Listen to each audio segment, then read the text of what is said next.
Olá, você! Estamos aqui no nosso primeiro episódio do podcast De Salto Alto. Eu, Edila Thaís, Eu, Iris Guimarães. e nós, junto com vocês, vamos falar sobre autoconhecimento, Crescimento profissional e pessoal. inteligência emocional Desenvolvimento de liderança. e equipes altamente produtivas. Quanta coisa vai surgir daqui, hein, Iris? Muita coisa boa. Mas, primeiro nós queremos dizer a vocês quem somos nós por detrás desse podcast que começa e estreia hoje. Edila, começando por você. Quem é Edila Thaís? Bom, acho que todas as vezes que eu vou falar quem é Edila Thaís, eu gosto de contar uma história. Eu sou a quinta filha de uma família de 5 filhos. Eu sou a mais novinha. E bem mais novinha, mas tem uma outra característica. Eu sou a mais baixinha da família. E você sabe, né, gente? Adolescente, criança, aquele negócio ficou, né? Ah, baixinha, baixinha, baixinha, baixinha. Um dia, eu li, Iris, você não sabe uma história, que falava o seguinte: nos pequenos frascos tem os melhores perfumes. Iris, a minha satisfação foi demais. Eu era o melhor perfume da minha casa, gente. Você já imaginou o que era isso? Que era isso? Eu era a tudo de bom da minha família. E eu falei, eles vão ver. Eu vou contar isso para eles vão saber. E não demorou, gente. No jantar da noite, eu contei minha história e terminei com a minha maravilhosa frase. Porque nos menores frascos estão os melhores perfumes, as melhores essências. E a minha irmã falou com uma voz bem cadavérica. E os piores venenos. Gente, que água na minha fervura ela colocou. Quem eu era? E eu devo ter ficado com essa cara, porque meu irmão virou para mim e falou assim, por que você está olhando assim? E eu falei assim, mãe, e agora? Eu sou o melhor perfume ou eu sou o pior veneno? E ele me deu uma lição que eu nunca esqueci, porque eu cresci com isso. Ele falou assim, você decide. Você vai decidir em cada escolha que você fizer na sua vida. Pois é, aos 8 anos, eu tive a minha primeira aula sobre protagonismo e autorresponsabilidade. Cresci com isso. E daí, esta menina se tornou uma educadora, que de educadora ela se transformou numa gestora. E, gente, nos últimos anos, como uma borboleta, eu me metamorfoseei, que palavra chata, né? Metamorfoseei e me tornei uma empresária, uma empreendedora do meu conhecimento. E é isso que eu quero ter o prazer de compartilhar com todos vocês. E você, Iris, quem é você? Bem, você nasceu em uma família com 5 irmãos. Eu sou filha única. Eu brinco que filha única de pais mais velhos, né? O meu pai, quando eu nasci, ele já tinha 56 anos, e que foi criada muito a filhinha da mamãe, né? E que foi projetada para ser muito perfeita e ter todo o sucesso. Hoje, Edila, estudando sobre as emoções, estudando sobre o autoconhecimento, no meu processo de autoconhecimento, eu compreendi como muitas vezes todo esse amor, todo esse afeto que foi tão dado e devotado a mim, transformou algumas emoções de forma não tão positivas assim, né? Eu sou uma pessoa que tem trabalhado muito com o excesso de perfeccionismo, a autocobrança. A minha primeira formação é ciências biológicas. Eu sou educadora, como você, comecei na educação. E sempre gostei muito de ensinar. Eu me lembro de ensinar para as bonecas. Essa geração, muitos, infelizmente, não brincam mais de bonecas, mas eu lembro de dar aulas para as bonecas. Quem nunca, né? Elas eram excelentes alunas. Muito disciplinadas.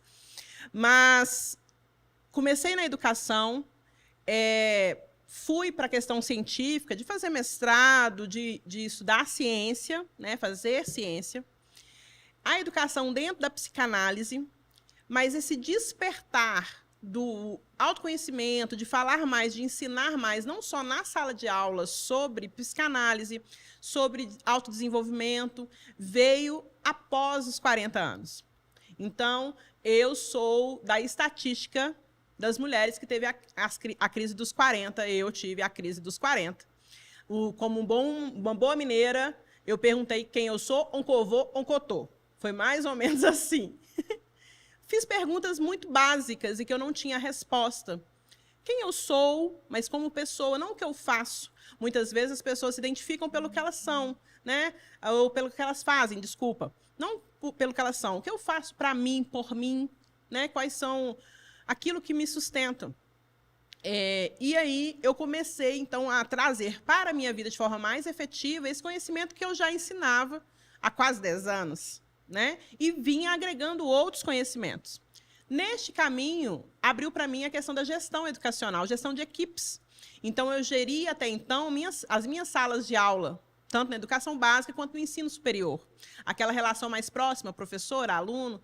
E quando eu tive a oportunidade de gerir equipe, de ir para a gestão educacional, eu entendi que eu tinha uma oportunidade de contribuir para a educação sobre um outro ângulo. E um ângulo que eu não conhecia nada a princípio. Só que era gerir pessoas.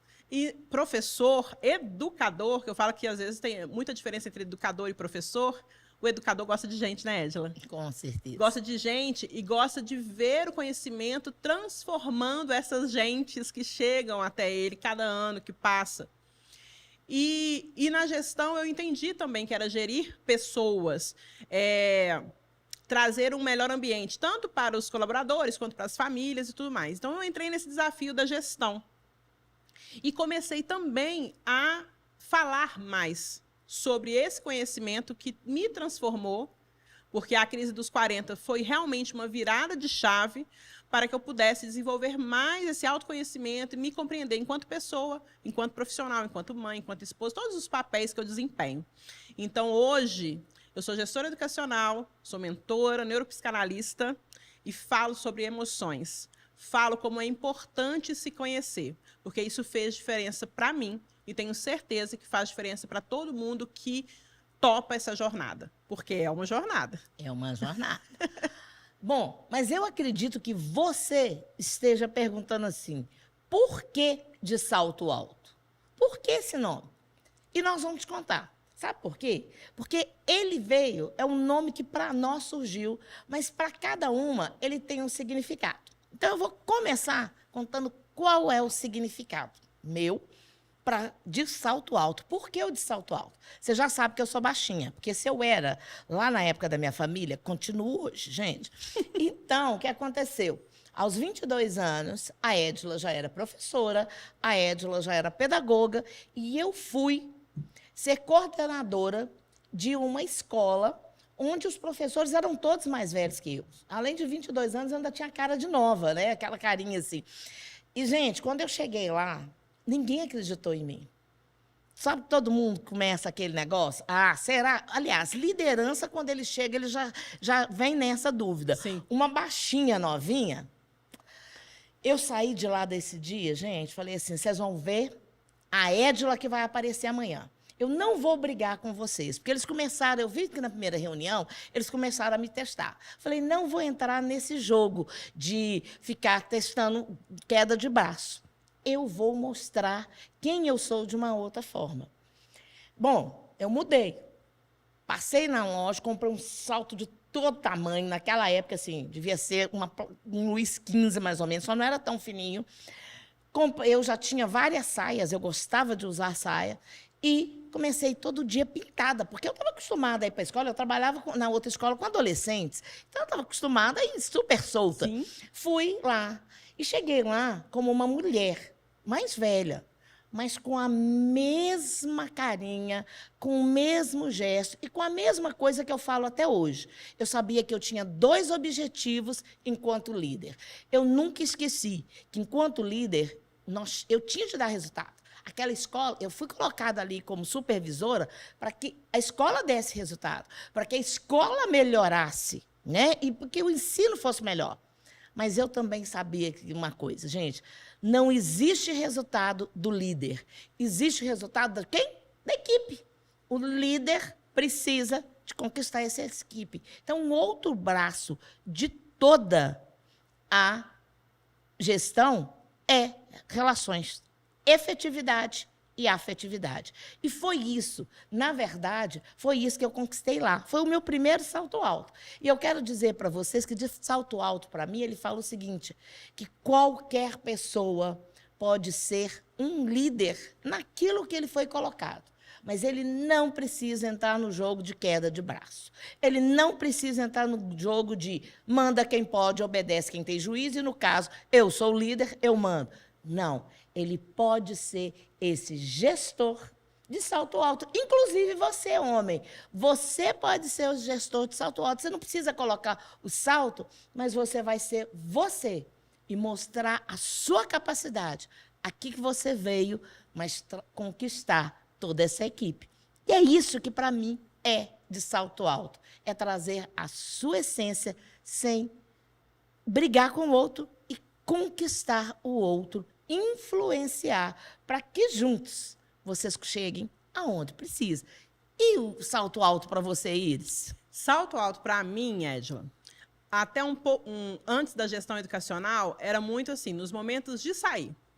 Na verdade, até os 30 anos, eram em momentos muito pontuais. E eu lembro um dia que minha mãe chegou para mim e falou assim, minha filha, pelo amor de Deus, você se veste da mesma forma como você tinha 19, você já tem um filho, já tá quase chegando o segundo e tal. E eu amava camiseta de malha, tênis e calça jeans. E quando ela me falou isso, eu já gostava de vestir salto, muita saia, gosto de saias e tal, quando eu ia sair, mas sempre saltos mais baixos, porque, ao contrário de você, eu já sou bem alta, né? Então, os saltos, normalmente, eu já chamo a atenção por ser mais alta, então, os saltos, normalmente, não eram muito altos. E aí, quando eu comecei na gestão educacional, eu passei com que esse salto fizesse parte do meu cotidiano. Afinal de contas, você sabe, a rotina de sala de aula é muito desafiador você ficar todos os dias, o tempo todo, de salto. Mesmo que você use um salto ortopédico, alguma coisa assim, é muito cansativo. Às vezes a pessoa... Tinha dia que eu dava 7 horários, né? Então, de 7 da manhã, meio-dia e 35, com um intervalinho ali de 20 minutos, o tempo todo em pé. Então, na rotina, normalmente, eu não usava sempre o salto. Hoje, na gestão, é raro o dia que eu não estou de salto alto. E o salto... para mim, ele foi um símbolo de amadurecimento. Nesse meu processo de amadurecimento mesmo. Hoje, quando eu não estou de salto, estou de tênis, eu não tiro esse amadurecimento, nem essa feminilidade. Porque o salto tem essa simbologia e já faz parte de quem eu sou. O amadurecimento, a feminilidade, faz parte de quem eu sou.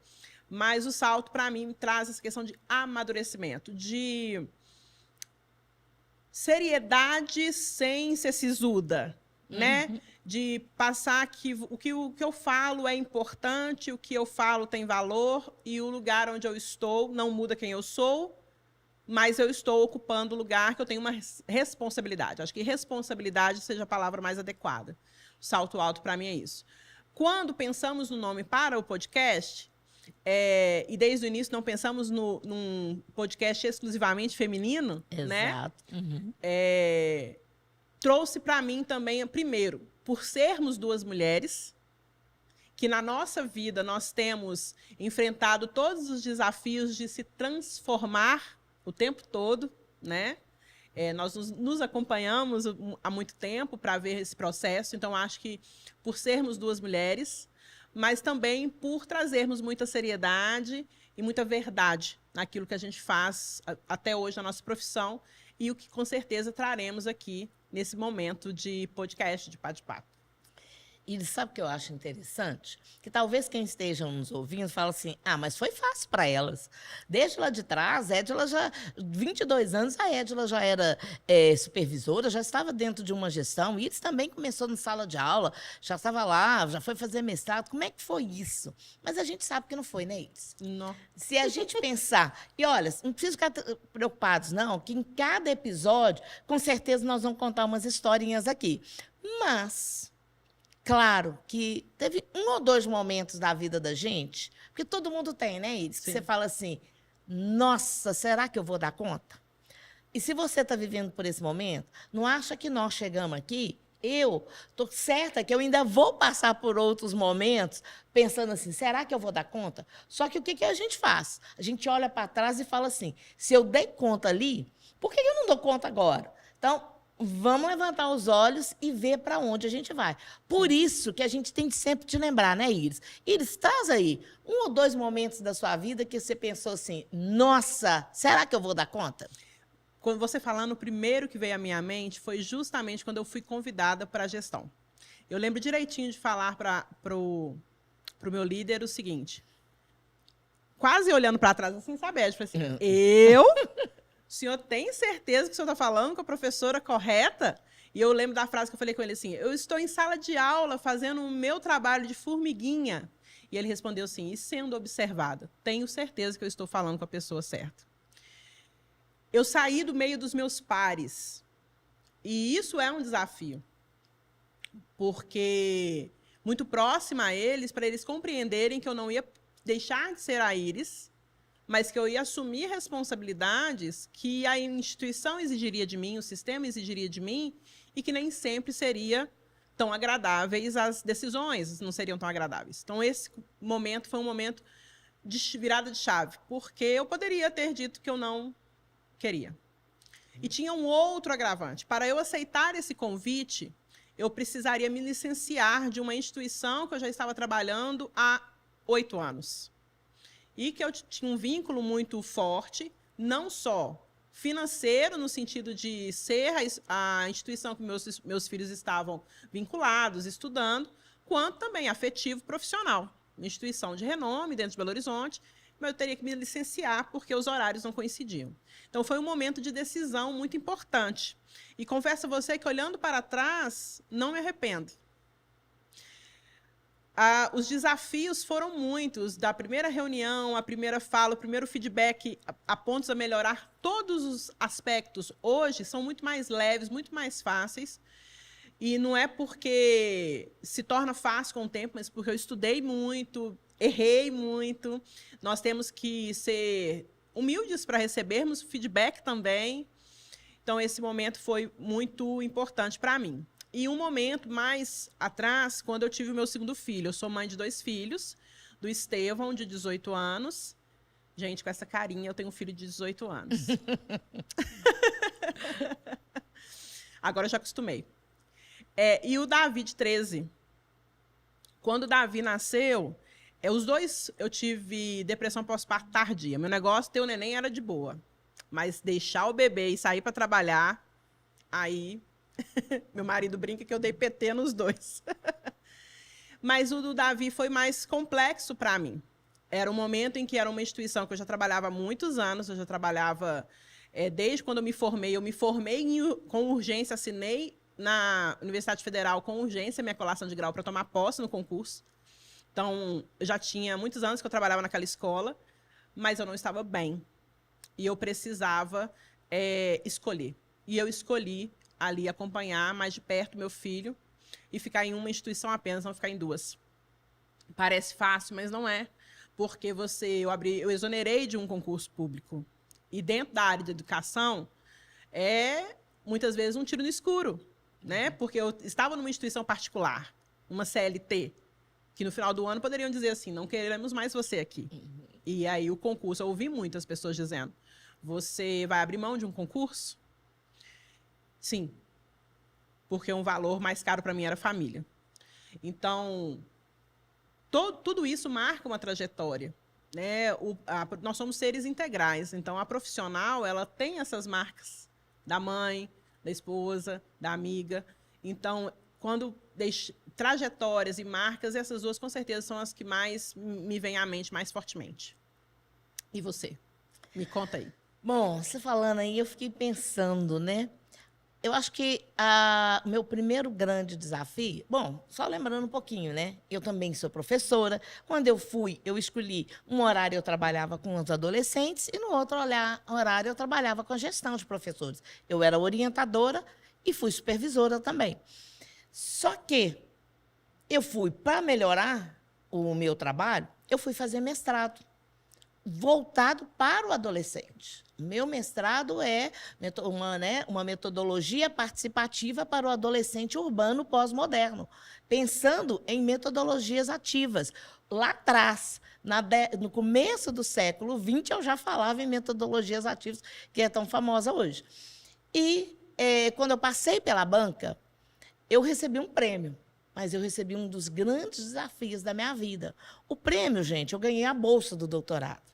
Mas o desafio foi, como é que você vai fazer para preparar o professor para trabalhar com essa metodologia que você está agora propondo? Poxa vida, eu sabia que se preparar o professor significava deixar de trabalhar com adolescente e trabalhar com adulto. Mas eu aceitei. Aceitei e comecei uma carreira nova. Por que começar uma carreira nova? Eu não fui... se eu já conheci o que era gestão de escola, quando eu saí dali, eu fui trabalhar com treinamento de pessoas. Foi muito interessante que, nessa época, eu trabalhei com treinamento de pessoas dentro do setor público, dentro do setor privado, porque eu fui para trabalhar em algumas empresas, e dentro do terceiro setor. Então, assim, eu falei, já que eu tenho que fazer, vai ser com todo mundo. Vou aprender direto. E foi isso que foi realmente aceitar esse desafio, foi me fazendo, e, né, de uma certa forma, expandir, foi me fazendo crescer lá na gerência, nas diferentes gerências que eu passava, e isso fez com que eu tivesse convites para participar de projetos, etc., até que chegou um ponto que eu fui chamada para ser parte de um piloto de uma gerência que estava em transformação. Ela já existia, mas o que ela fazia já não fazia mais sentido. O projeto estava terminando. E aí eles falaram o seguinte, olha, a gente tem 1 ano. E aí éramos eu e mais 2, cada uma numa regional diferente, porque nós estamos falando de Belo Horizonte. Belo Horizonte tem 9 regionais, dentro da Prefeitura de Belo Horizonte. Quando você vai fazer piloto, você faz em 3. Deu certo? Vira programa, vai para todo mundo. E nós 3, cada uma numa regional, nós recebemos o desafio de vocês vão conseguir fazer com que essa transformação dê certo? E foi muito interessante, né? Que é o seguinte, vocês têm 1 ano. Se der certo, que joia, a gerência transforma e aí vai para tudo. Se não der certo, acabou. E, de uma certa forma, a gente ia ficar, né, naquela situação. Mas, graças a Deus, em 1 ano deu certo. E eu comecei, né, me tornei a gestora daquele lugar. De uma das regionais de Belo Horizonte, foi muito bom. E, como gestora, a primeira... quando você sai da escola, querendo ou não, é um outro mundo. Você tem de aprender outras coisas.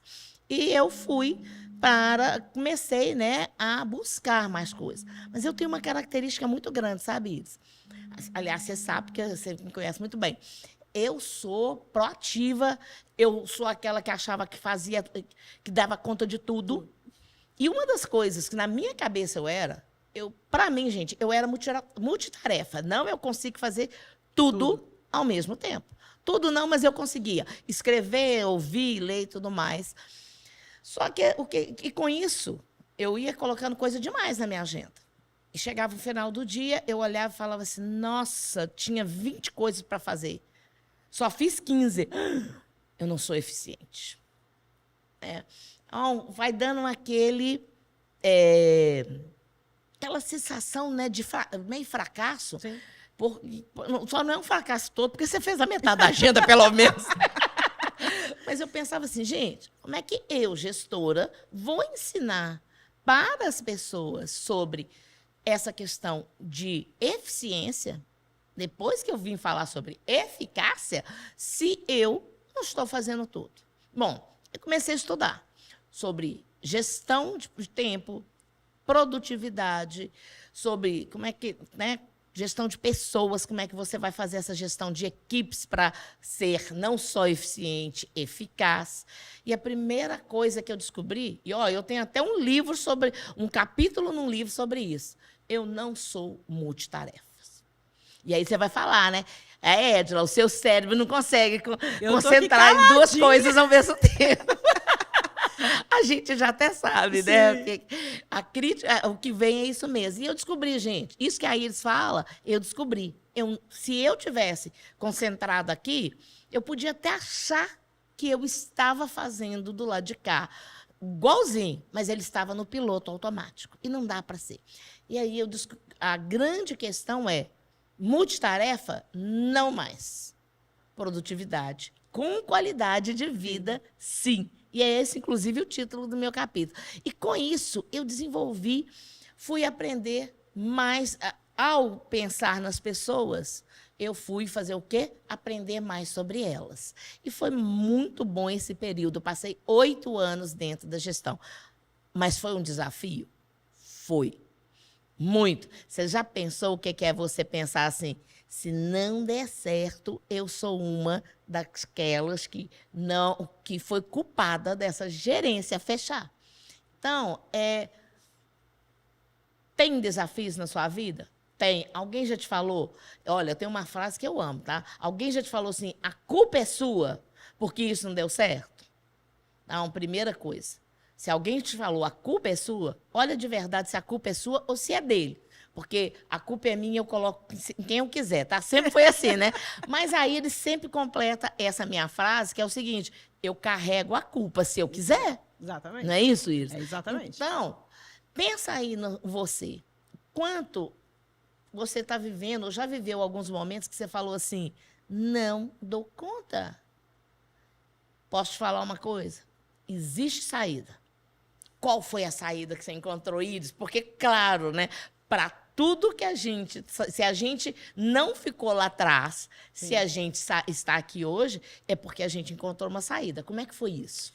Para mim, foi me conhecer. Lembra que eu disse no início que eu fui projetada para ser tudo muito perfeito? Uma das dificuldades que eu tinha era colocar limites. Limites nas tarefas. Você falando aí de encher a agenda, no primeiro ano de gestão, coincidiu de ser o meu primeiro ano de gestão e o primeiro ano da pandemia da Covid-19. Nossa, que desafio. Eu falo sempre na escola, e fui mal interpretada quando disse essa frase, a frase é correta, mas, assim, essa escola pode ter 200 anos, a não ser que tenhamos uma outra pandemia, nós somos a gestão da pandemia da Covid-19. Podemos ter pandemia de outras viroses, mas da Covid-19... E aí foi a realidade, foi o que a gente viveu, o mundo inteiro tentando fazer educação básica online, né? E fizemos acontecer. Então, o primeiro ano, até por esses desafios, eu mergulhei muito e adoeci emocionalmente, né? Porque a nossa vida não é feita só de trabalho, né? E as outras áreas da vida foram sendo deixadas de lado. Então, a primeira coisa foi essa reorganização interna. E descobri que o meu valor não está no que eu entrego de tarefa, na quantidade, mas está em mim, nas minhas características. Isso me permitiu dizer o seguinte, essa tarefa não me cabe, essa tarefa é do setor tal, essa tarefa você pode fazer, essa tarefa não eu posso delegar, eu tinha muita dificuldade de delegar, uma coisa que eu precisei aprender. Porque professor é o contrário, né, Edila? O professor ele recebe muitas tarefas e entende que todas são dela. Então, quando você sai desse lugar, é um tempo de aprendizagem mesmo. Então, eu digo assim, eu fui estudar. Você falando aí sobre 8 anos gerindo pessoas, e eu lembro de uma live que fizemos e você perguntou assim para mim, qual é a maior beleza da gestão? Aí eu falei assim, lidar com pessoas. E você perguntou assim, qual o maior desafio? Lidar com pessoas. Então, é a mesma beleza que tem, eu amo gente, né? Mas é a mesma beleza, o mesmo desafio. Então, eu fui aprender. Primeiro, a meu respeito. Enquanto eu não olhei para dentro, não foi fácil entender o que estava acontecendo do lado de fora. Então, quando eu reorganizei esse interno, eu consegui olhar para o externo e crescer e aprender cotidianamente. Nós somos seres eternos aprendizes, né? Todos os dias eu posso aprender a fazer uma coisa diferente, uma coisa melhor. Eu posso aprender com quem está no meu entorno. Então, esse coração aberto para a aprendizagem foi o divisor de águas.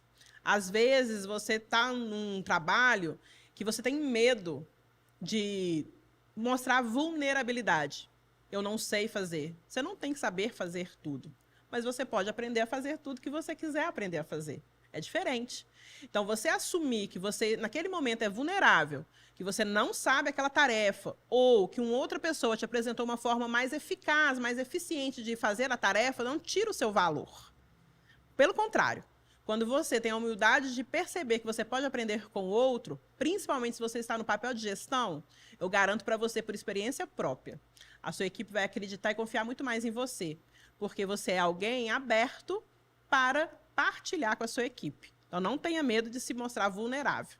Isso aí foi uma grande aprendizagem para mim na gestão. Agora, eu queria te perguntar o seguinte, Edila. Muitas pessoas estão nos ouvindo e eu queria que você desse para elas um conselho que pudesse facilitar a vida delas e ajudar a fazer uma virada para um outro nível. Você disse no início que nós vamos trazer muito aqui sobre essa questão de desenvolvimento. Nós falamos de desenvolvimento, de liderança, mas nós vamos trazer muitos aí nos episódios, né? Gente, somos contadoras de histórias. Se você tiver a oportunidade de acompanhar algumas lives que fizemos juntas, fazemos muitas, você vai ver que sempre a gente tem uma história. Isso aí é mania de professor. É verdade. Uma história para poder guardar mais fácil, né? Sempre. Sempre. Quando a gente não tem as siglas, né? Porque eu sempre vou te trazer siglas. Pode ter certeza. Sigla, música. É, também. Eu sou professor de biologia. Sigla e música era fundamental para guardar tanto nome de biologia. Então, mais um conselho que você gostaria de deixar hoje para quem está nos ouvindo. Iris, você falou sobre a vulnerabilidade. Eu trago um outro lado. Qual que é a sua ideia do erro? Como é que você aprendeu que quando você erra? O que você faz? Lembra lá na escola, quando você errava, simplesmente o professor muitas vezes cortava e isso significava que você perdia com o erro.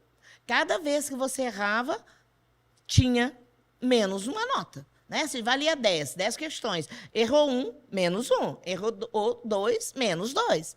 Pois é, eu queria falar com você que uma das grandes viradas da minha vida foi quando eu aprendi que o problema do erro não é eu errar.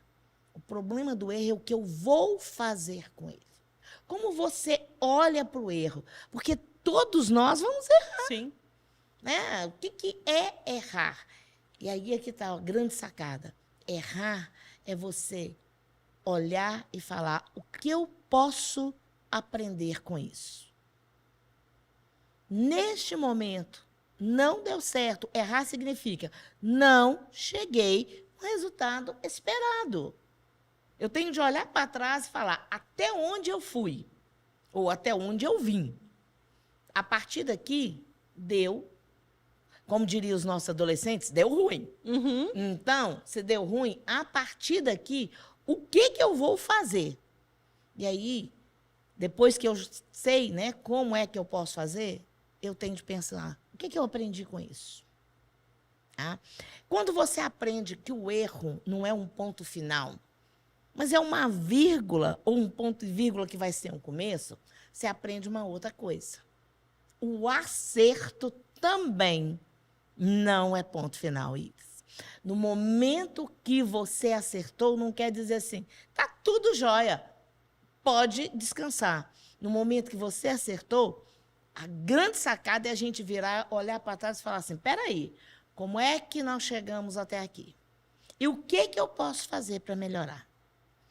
Como gestora, existe algo que é fundamental. E não importa, tá? Se você é gestora da sua casa, se você é gestora de uma equipe onde é você e o outro. Às vezes você é um casal ali na sua casa, são só vocês dois. Ou se você tem vários filhos, não importa lá na sua empresa quantos existem. Ou às vezes você até fala, Edila, eu nem sou gestora, mas você faz parte de uma equipe. É importante você entender o seguinte, o que a gente consegue, erro ou acerto, é parte de todos. Então, não adianta, se eu errei, eu começar a falar de quem é a culpa. Não.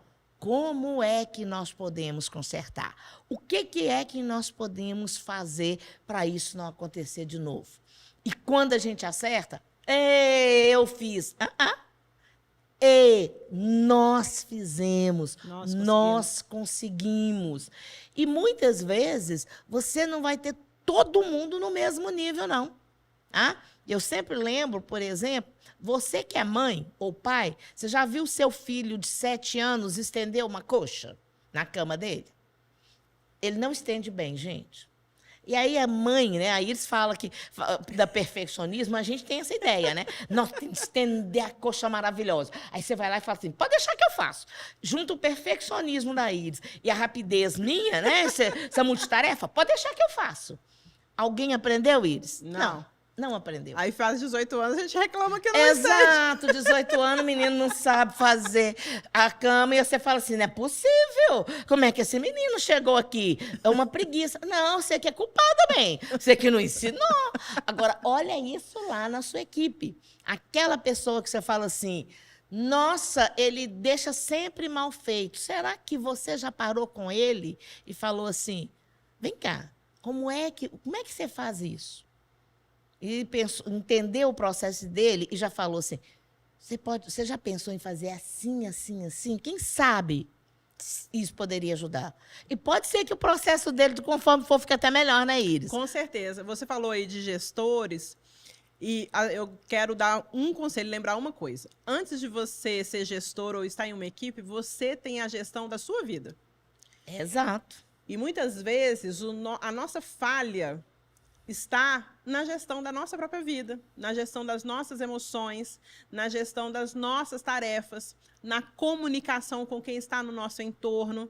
Então, você deu o exemplo dentro da empresa. Eu brinquei na questão de filhos, porque no corre-corre é muito fácil para a gente. Não, deixa que eu faço. E quando você se sobrecarrega, ainda coloca lá, né? Vira meme. Porque você coloca, ninguém me ajuda. Se eu morrer nessa casa, quero ver o que vão fazer. Não é assim? E a casa vai funcionar, tá? Pior de tudo é isso. Normalmente. Não fique triste. Não se decepcione. Porque isso vai acontecer na sua casa, no seu serviço. Ninguém é insubstituível. Agora, nós podemos deixar marcas. Deixar legado, né, Iris? Isso, deixar legado. E, principalmente, cuidar de si. Eu disse que a minha virada foi quando eu comecei realmente com o autoconhecimento.